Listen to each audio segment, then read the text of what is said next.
Vous n'avez pas besoin d'un autre endroit. Vous avez besoin de voir votre place différemment. J'ai appris cela à la dure. Non pas pendant une saison paisible, mais au cours d'années où j'allais trop vite, où je disais oui trop rapidement, remplissant mes journées pour ne pas avoir à rester immobile assez longtemps pour voir ce qui n'allait pas. Je me souviens d'une nuit, les clés encore dans la main, debout près de la porte, sans même être sûr de la raison pour laquelle j'étais encore sorti. Rien ne m'attendait. Je ne voulais simplement pas rester à la maison. Ce genre de vie vous coûte plus que vous ne le pensez, et pas tout d'un coup. Il vous enlève d'abord votre clarté, puis votre concentration, puis votre sens de l'orientation commence à s'effriter, sans même que vous vous en rendiez compte. J'ai pris des décisions dans cet état, des décisions qui semblaient bonnes, raisonnables, mais elles n'étaient pas alignées. Et j'ai payé cela plus tard avec du temps que je ne pouvais pas récupérer, avec des responsabilités que je n'aurais jamais dû accepter, avec une sorte de confusion silencieuse qui a duré plus longtemps qu'elle n'aurait dû. Personne n'a vu cette partie. De l'extérieur, cela ressemblait à du mouvement. À l'intérieur, les choses s'amenuisaient. Je ne comprenais pas alors que Dieu ne me demandait pas d'aller chercher quelque chose.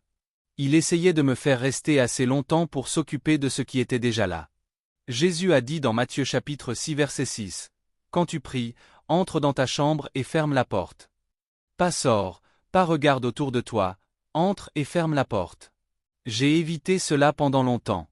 Parce que lorsque la porte se ferme, il ne reste plus aucune distraction, aucun bruit sur lequel s'appuyer, aucun mouvement derrière lequel se cacher, seulement vous et ce qui se trouve réellement dans votre cœur. Et c'est là que Dieu commence à agir, non pas dans les endroits où tout semble actif, mais dans les endroits où tout semble exposé.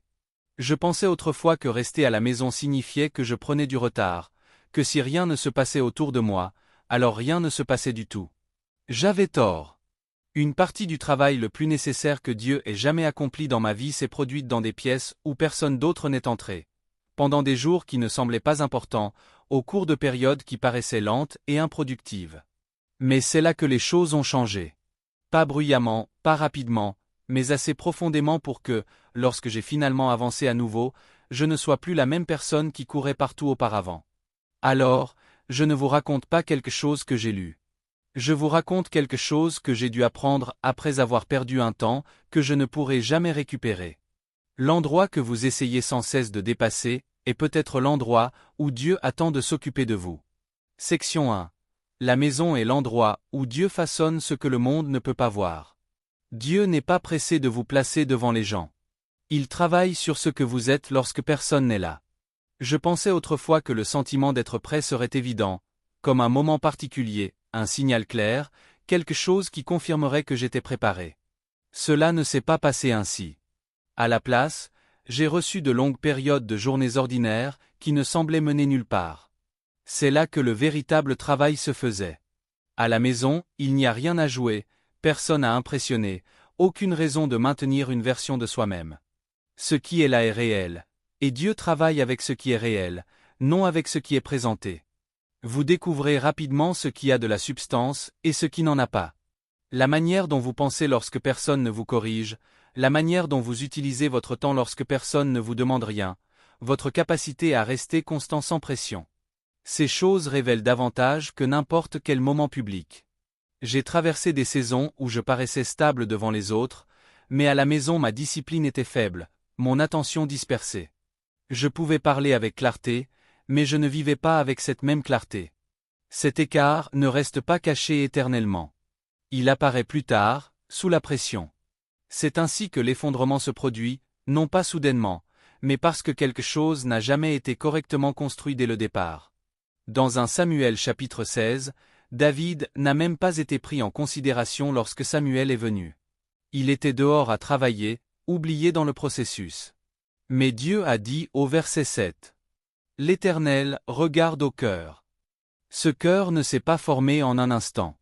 Il s'est formé dans le champ, dans la routine, dans des responsabilités que personne ne jugeait importantes. David n'est pas devenu fort lorsqu'il a affronté Goliath. Il l'était déjà. Le combat n'a fait que révéler ce qui avait été construit avant que quiconque ne regarde. C'est ce que fait la maison, si vous le permettez. Elle supprime l'illusion que la croissance est publique. Elle vous oblige à faire face à ce que vous êtes réellement, et non à ce que vous paraissez être. Et ce processus n'est pas confortable. Il est lent. Il peut sembler répétitif. Parfois, on a l'impression que rien ne change. Pourtant, les choses changent, simplement pas d'une manière encore visible. Ce que Dieu construit dans le secret est ce qui tient en public. J'ai vu l'autre côté de cela. Des personnes entrées dans quelque chose de visible sans cette fondation. Cela semble solide pendant un moment.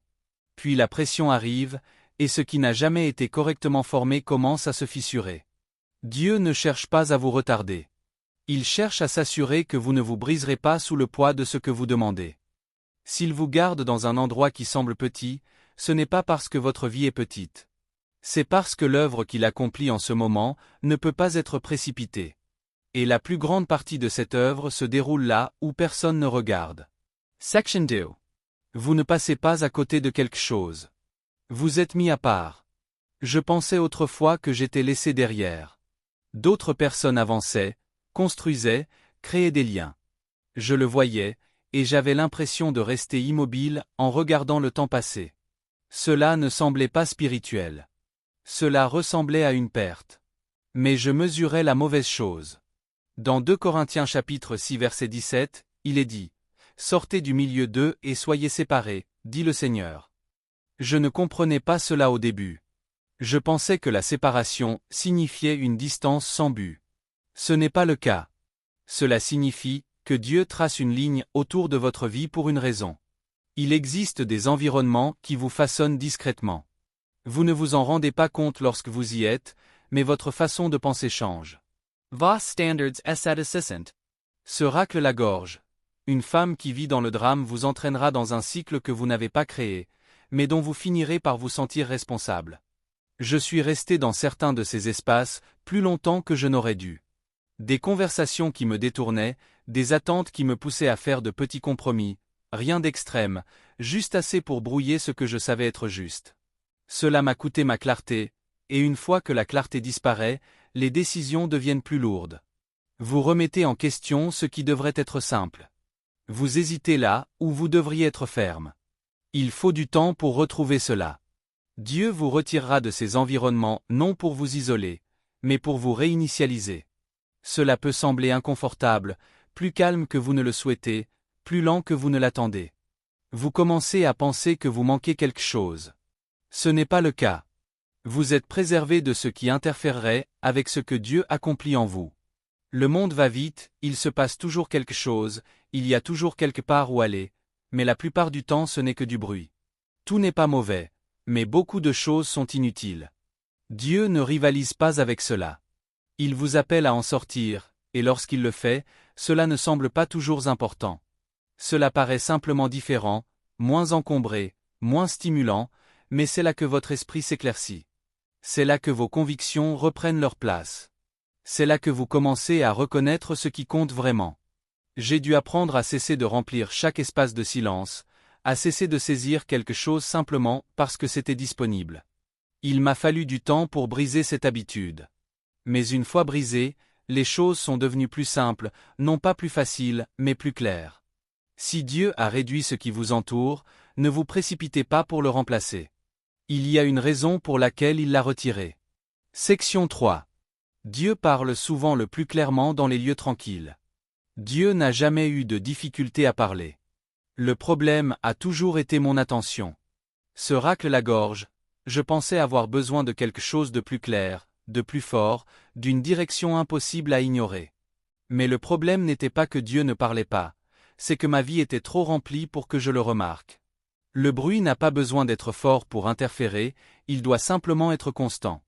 Je remplissais mes journées sans réfléchir, bruit de fond, vérification constante, toujours quelque chose qui jouait, quelque chose qui bougeait. Cela m'occupait, mais cela m'engourdissait aussi. Mes pensées ne se posaient jamais assez longtemps pour reconnaître ce qui était réellement vrai. Dans un Roi chapitre 19 versets 11 à 12, Élie attendait Dieu. Le vent vint, Dieu n'était pas dedans. Le tremblement de terre vint, Dieu n'était pas dedans. Le feu vint, Dieu n'était pas dedans. Puis une voix douce et légère.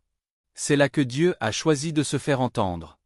J'ai manqué cela pendant longtemps parce que je m'attendais à quelque chose de plus fort que mon environnement, mais Dieu parlait sous tout cela. Je n'étais tout simplement pas assez calme pour l'entendre. Je me souviens d'un soir, rien de prévu, aucune urgence. J'ai posé mon téléphone sur le coin de la table, et je ne l'ai pas repris.